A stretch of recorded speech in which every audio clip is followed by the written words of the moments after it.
anti-Semitism is really the canary in the coal mine when it comes to xenophobia and persecution. When we see Jews being targeted and for unjust discrimination, for persecution, for violence or hatred, inevitably history tells us that others will follow. And that's why, as a government, we believe there needs to be a particular focus on anti-Semitism because of its uniquely durable form of character as a form of hatred, not to the exclusion of dealing with other issues, but we do believe it requires a special focus.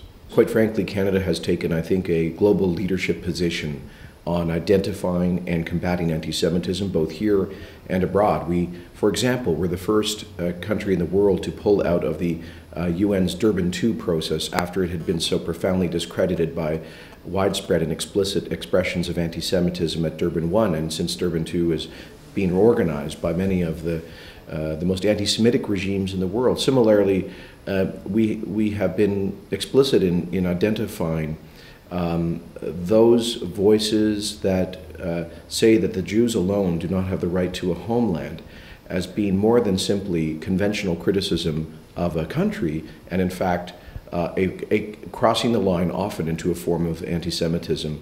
Similarly, here in Canada, our government has taken a zero-tolerance approach to anti-Semitism, including defunding organizations that have promoted or apologized for expressions of hatred towards Jews.